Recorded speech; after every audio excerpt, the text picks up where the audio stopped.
अस्सलाम वालेकुम बच्चों। तो कैसे हैं आप सब? उम्मीद करते हैं कि आरत वाफिद के साथ होंगे यानी बढ़िया होंगे। तो मेरा नाम है तौकीर अब्बास और हम सबका चैनल है तौकीर सर केमिस्ट्री। तो आज हम बात करने वाले हैं एलिफैक्ट्रिक हाइड्रोकार्बन्स के लेक्चर नंबर 13 के अंदर acidic nature of alkynes and reactivity of alkane, alkyne और अल्काइन को डिस्कस करते हैं।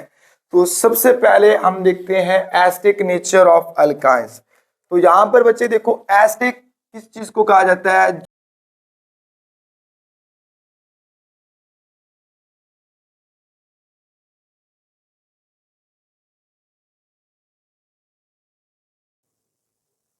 यानी जो प्रोटॉन डोनर स्पीशीज होगी वो क्या कहलाती है? एसिड कहलाती है।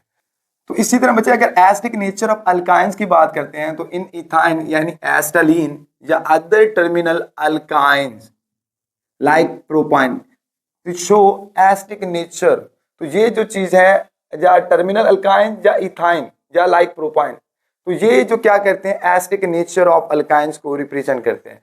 तो यहाँ से जो टर्मिनल है, तो टर्मिनल अल्काइन उस अल्काइन को कहा जाता है बच्चे जहां से क्या हो, अगर if the triple bond comes at the end of the carbon chain, अगर जो ट्रिपल बॉन्ड हो वो कहां से आ रहा हो, comes at the end of the carbon chain से, तब वो चीज क्या होगी? टर्मिनल अल्काइंस होगा।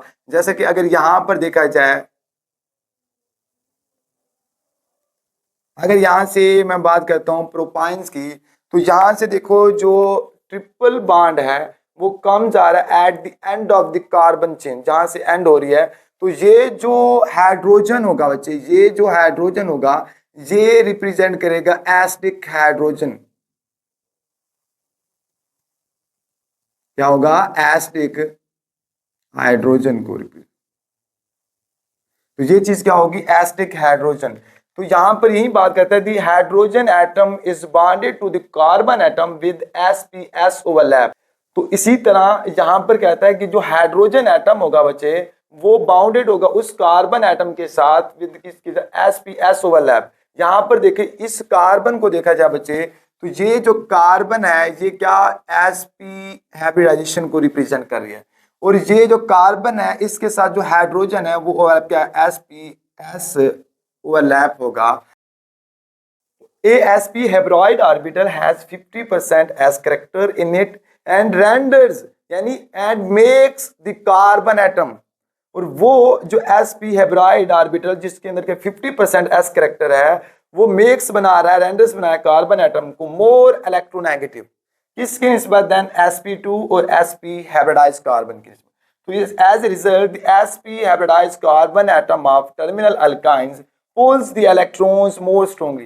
अब यहां से ये चीज क्या होगा? जो sp हाइब्रिडाइज्ड कार्बन एटम होगा किस चीज का? टर्मिनल अल्काइंस का, pulls the electrons more strongly।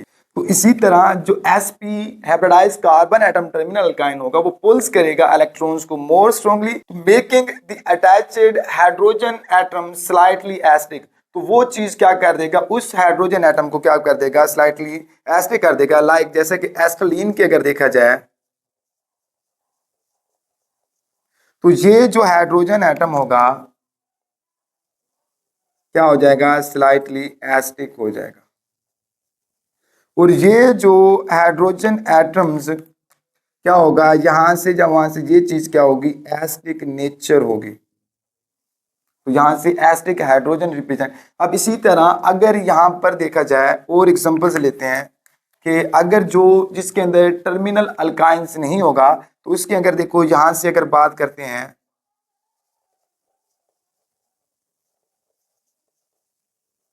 तो अगर टू ब्यूटाइंस की अगर देखा जाए एग्जांपल्स, तो टू ब्यूटाइंस के अंदर देखो यहां पर नो एसिडिक हाइड्रोजन है। क्यों? क्योंकि यहां पर ये टर्मिनल अल्काइन नहीं है, ये चीज है इंटरनल अल्काइन है।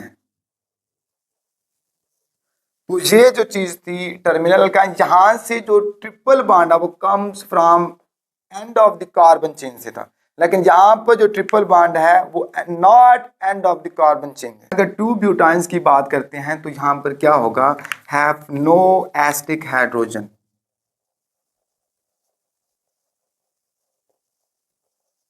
तो यहाँ पर क्या होगा, कोई एसिडिक हाइड्रोजन्स नहीं होगी। अगर ये होता टर्मिनल अल्काइन, यानी अगर ट्रिपल बॉन्ड कम्स आ रहा होता end of the carbon chain से, तब वो चीज़ क्या होती, टर्मिनल अल्काइन होती और उसके पास एसिडिक हाइड्रोजन। और ये जो चीज़ क्या है, हैव एसिडिक हाइड्रोजन।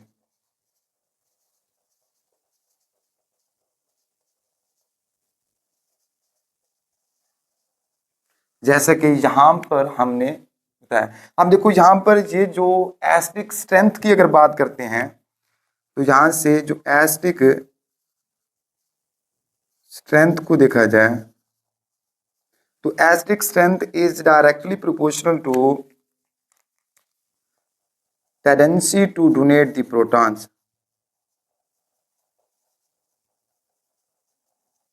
जितना ज़्यादा प्रोटॉन डोनेट करेगी कोई स्पीशीज, उतना उसकी एसिडिक स्ट्रेंथ क्या होगी, ज़्यादा होगी। तो इसीलिए यहाँ पर ये भी आता है कि जो एसिडिक स्ट्रेंथ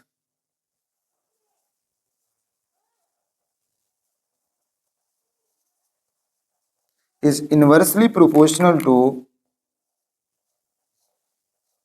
pKa, यानी negative log of dissociation constant of acid. जितना कम होगा उतना ही एसिडिक स्ट्रेंथ क्या होगी, ज़्यादा होगी। तो इसी तरह यहाँ पर जो बात की गई है, अल्काइंस की जो एसिडिक स्ट्रेंथ है वो sp2 और sp3 हाइब्रिडाइजेशन कार्बन से ज़्यादा है। क्यों? क्योंकि यहाँ पर अगर हम कोई एग्जांपल्स लेते हैं, जैसे कि इथेन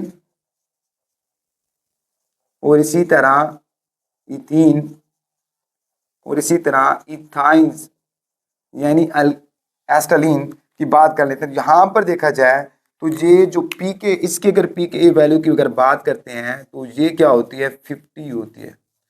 तो इसकी अगर पी के वैल्यू की बात करते हैं तो वो आती है 44।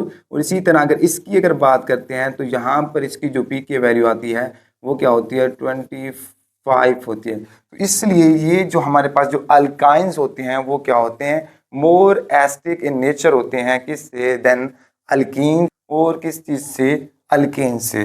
तो यहाँ पर यही चीज़, जितना एसिडिक स्ट्रेंथ ज़्यादा होगी उसकी उतना ही पी के वैल्यू क्या होगी, लेस होगी। तो ये था अच्छा इसकी एसिडिक नेचर ऑफ अल्काइंस के ऊपर। तो यहाँ से ये चीज़ रिप्रेजेंट कर रही है कि जो sp हाइब्रिडाइज्ड ऑर्बिटल कार्बन होगा उसके अंदर क्या होता है, 50% एस करेक्टर होता है। और इसी तरह यहाँ पर अगर बात करते हैं तो इसके अंदर जो होता है वो 33% क्या होता है, एस करेक्टर होता है। और इसके अंदर क्या होता है, जो एस करेक्टर होता है वो होता है 25% होता है। तो जितना मोर इलेक्ट्रोनेगेटिव होगा तो उतना वो एसिडिक नेचर ऑफ अल्काइन उसकी क्या होगी, ज़्यादा होगी। तो इसलिए जो अल्काइंस है वाई वाला, तो वो क्या है, उसकी एस कैरेक्टर ज़्यादा है। तो उसकी एक्स कैरेक्टर के ज़्यादा होने की वजह से उसकी इलेक्ट्रोनेगेटिविटी वैल्यू क्या है, ज़्यादा है। तो इस वजह से ये क्या एसिडिक नेचर ऑफ अल्काइन से रिप्रेजेंट करते हैं। तो उसके अलावा यहाँ पर हम इसकी अगर रिएक्शन की बात करते हैं तो फर्स्ट ऑफ ऑल रिएक्शन है वो है रिएक्शन विद सोडियम अमाइड और सोडियम मेटल्स के साथ रिएक्शंस है। तो यहाँ पर अगर बात करते हैं तो व्हेन द फर्स्ट अल्काइन यानी इथाइन को इज ट्रीटेड विद, यानी इथाइन यानी acetylene is treated with sodium amide, इसमें लिक्विड अमोनिया, या passed over the molten sodium Na, दो अल्कानाइड या एस्टालाइड आर ऑब्टेन। तो यहां से क्या होगा, या तो अल्कानाइड या एस्टालाइड अगर इथाइन से रिप्रेजेंट करें एस्टालाइन से वो ऑब्टेन होंगे। तो यहां से इसकी रिएक्शंस को देखते हैं कि अगर पहले कॉमन एग्जांपल से ले लेते हैं,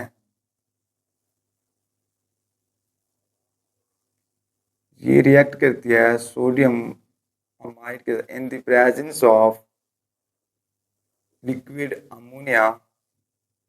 तो यहां से जो प्रोडक्ट बनेगा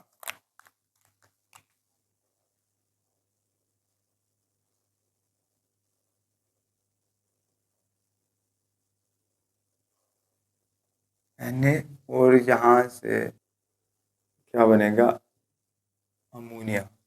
तो ये चीज़ क्या होगी, सोडियम एस्टालाइड।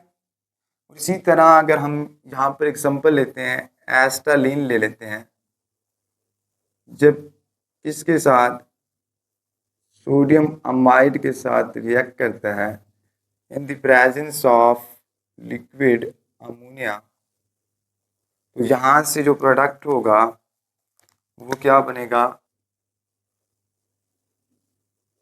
वो चीज़ बना देगा यहाँ से डाइसोडियम एस्टालाइड, और उसके साथ साथ अमोनिया। तो यहाँ से ये चीज़ क्या करेंगे, इस चीज़ को बैलेंस करेंगे, तो फिर यहाँ से प्रोडक्ट, यहाँ से अमोनिया भी क्या होंगे, दो बनेंगे, क्योंकि यहाँ पर दो सोडियम चाहिए थे, तो ये चीज़ बनेगा डाइसोडियम एस्टालाइड बनेगा। तो इसी तरह अगर हम अल्काइन यानी एस्टालीन का सोडियम मेटल के साथ रिएक्शन करते हैं in the presence of liquid ammonia, तो यहाँ से जो प्रोडक्ट ऑब्टेन होगा वो भी क्या होगा, डाइसोडियम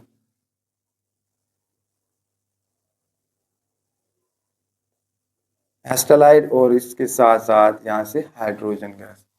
तो ये किसके साथ था, रिएक्शन विद सोडियम अमाइड और सोडियम मेटल के साथ रिएक्शन था। तो इसी तरह अगर हम सेकंड रिएक्शन की बात करते हैं, रिएक्शन विद हैवी मेटल्स है, तो रिएक्शन विद अमोनिकल्स यानी reaction of acetylene with ammoniacal silver nitrate solution, ammoniacal silver nitrate solution के साथ रिएक्ट करते हैं, तो यहाँ से जो प्रोडक्ट ऑब्टेन होगा तो वो आ जाएगा डाई सिल्वर एस्टालाइड, और उसके साथ साथ यहाँ से प्रोडक्ट बनेगा अमोनियम नाइट्रेट, अमोनियम नाइट्रेट बन जाएगा। तो उसके साथ साथ यहाँ से वाटर के दो मॉलिक्यूल्स बनेंगे, तो क्योंकि इस चीज़ को हम क्या करेंगे, बैलेंस कर देंगे, तो ये चीज़ हमारे पास क्या होगी, यहाँ से डाई सिल्वर एस्टालाइड और ये अमोनियम नाइट्रेट और वाटर यहाँ से बनेगा। इसी तरह अगर reaction with ammoniacal cuprous chloride की बात कर लेते हैं, यहाँ से हम यहाँ से क्यूप्रिस क्लोराइड की बात करते हैं, तो यहाँ से क्या बनेगा, ये बन जाएगा डाई कॉपर एस्टालाइड, और उसके साथ साथ यहाँ से अमोनियम क्लोराइड, और यहाँ से दो वाटर के मॉलिक्यूल, यहाँ से दो क्लोरीन थे, इस वजह से ये चीज़ क्या होगा, दो अमोनियम क्लोराइड, और यहाँ से ये जो चीज़ होगा ये बनेगा आप लोगों के पास रेडिश ब्राउन पीपीटी सोपसाजी बनेगी, और यहाँ से ये चीज़ बनेगी वाइट पीपीटी फॉर्म होगा। और इस चीज़ को यानी जो रिएक्शन होता है, और ये रिएक्शन क्या कहलाता है, टोलन रीजेंट भी कहलाता है। क्या, टोलन रीजेंट भी इसको कहा जाता है। तो इसी तरह अगर हम थर्ड स्टेप के अंदर करते हैं रीजनरेशन ऑफ अल्काइंस, तो ये जो हमारे पास बना था डाई सिल्वर या di copper acetylide react with acid to form alkynes, यानी ये जब चीज़ क्या करेंगे, डाई सिल्वर एस्टालाइड या डाई कॉपर एस्टालाइड रिएक्ट करेगा इसके साथ एसिड के साथ, तो दोबारा रीजनरेट कर देगा अल्काइंस को। तो इसकी अगर यहाँ से देखी जाए एग्जांपल, तो यहाँ से लेते हैं डाई सिल्वर एस्टालाइड को जब सल्फ्यूरिक एसिड के साथ रिएक्ट किया जाए, तो यहाँ से क्या बनेगा, एक तो बनेगा यहाँ से दोबारा एस्टालाइन यानी अल्काइंस, और इसके साथ साथ यहाँ से सिल्वर सल्फेट। और इसी तरह अगर हम यहाँ से सेकेंड रिएक्शंस की बात करते हैं, तो ये आ जाता है अगर डाई सिल्वर एस्टर रिएक्ट करता है नाइट्रिक एसिड के साथ तो यहाँ से क्या हो जाएगा, अल्काइन दोबारा एस्टालिन, और इसके साथ साथ यहाँ से अब क्या बनेगा, सिल्वर नाइट्रेट, क्या बन जाएगा, सिल्वर नाइट्रेट। और इस चीज़ के लिए यहाँ से 2 हाइड्रोजन चाहिए होते हैं तो इसको 2 के साथ मल्टीप्लाई, तो ये दोबारा हम रीजनरेशन ऑफ अल्काइंस करते हैं। तो इसी तरह यहाँ पर रिएक्टिविटी ऑफ अल्केन, अल्कीन और अल्काइंस की अगर बात करते हैं तो इसके अंदर कंपैरिजन देखते हैं। तो सबसे जो लीस्ट रिएक्टिव होता है वो होता है अल्केन। ये क्या होता है, सबसे लीस्ट रिएक्टिव होता है। उसके बाद यहाँ से जो लीस्ट रिएक्टिव होता है वो अल्काइन, यानी अल्केन से ज़्यादा और अल्कीन से कम। तो जो मोस्ट रिएक्टिव होता है वो होता है अल्कीन। तो यहाँ से देखा जाए तो जो अल्केन्स है आर लेस रिएक्टिव, ये जो अल्केन्स होता है वो लेस रिएक्टिव होता है due to non polar in nature. किसकी वजह से, एक तो नॉन पोलर की वजह से, वो सेकंड पॉइंट के ऊपर इनर्टनेस ऑफ सिग्मा बॉन्ड,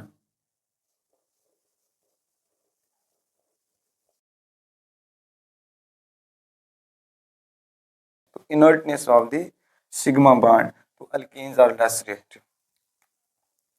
तो इसी तरह अगर अल्कीन्स की बात करते हैं तो alkenes are most reactive due to यहां पर presence of pi bond. In alkenes, the pi bond is not a weak bond, but its electrons are more exposed to attack by the electrophilic region. यानी जो इसके electrons होते हैं वो मोर expose हो जाते हैं to attack by electrophilic region. Both this fact makes the alkenes are very reactive class of the compound. तो अल्काइंस की अगर बात करते हैं, alkynes also contain the 2 pi bond। Alkynes also contain the 2 pi bond which are less reactive than alkenes. This is because the bond distance between the 2 triple bonded carbon atom are very short. तो दो जो carbon atom के दरमियान जो bond distance होगा वो क्या होगा, वेरी शॉर्ट होगा। तो hence the pi electrons are not available to be attacked by the electrophilic region। तो इस वजह से जो पाई इलेक्ट्रॉन्स होंगे वो नॉट अवेलेबल होंगे to be attacked by the electrophilic region की। That is why alkenes are most reactive than alkynes and alkanes. ये था इलेक्ट्रोफिलिक रीजन में। अगर इसी तरह अगर हम न्यूक्लियोफिलिक रीजन की बात करते हैं तो alkynes are most reactive than alkenes. तो in nucleophilic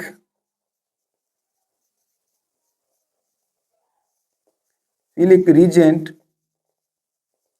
alkyne are most reactive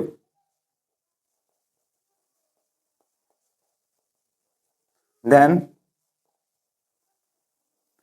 alkyne. अगर है न्यूक्लियोफिलिक रीजन तो अल्काइंस क्या होगा, मोर रिएक्टिव होगा than alkenes, because the alkynes are more electronegative than alkenes. तो इसलिए अगर इलेक्ट्रोफिलिक की बात करते हैं तब अल्कीन्स क्या होगा, मोर रिएक्टिव होगा। तो इन न्यूक्लियोफिलिक रीजन की बात करते हैं तो alkynes are most reactive than alkenes because alkynes are more electronegative. क्योंकि अल्काइंस क्या बहुत ही ज़्यादा इलेक्ट्रोनेगेटिव है, क्योंकि इसके अंदर एस करेक्टर क्या है, ज़्यादा है। तो जितना एस करेक्टर ज़्यादा होगा उतना उसकी इलेक्ट्रोनेगेटिविटी क्या होगी, ज़्यादा होगी। तो ये था बच्चे आज का लेक्चर। तो इस लेक्चर को यहाँ पर ही वाइंड अप करते हैं। तो प्लीज़ लाइक और सब्सक्राइब कर दीजिएगा, अगर हो सके तो ये वीडियो अपने दोस्तों तक भी शेयर कर दीजिएगा। तब तक अल्लाह हाफिज़। उससे पहले बच्चे इसका एक स्क्रीनशॉट भी ले लें।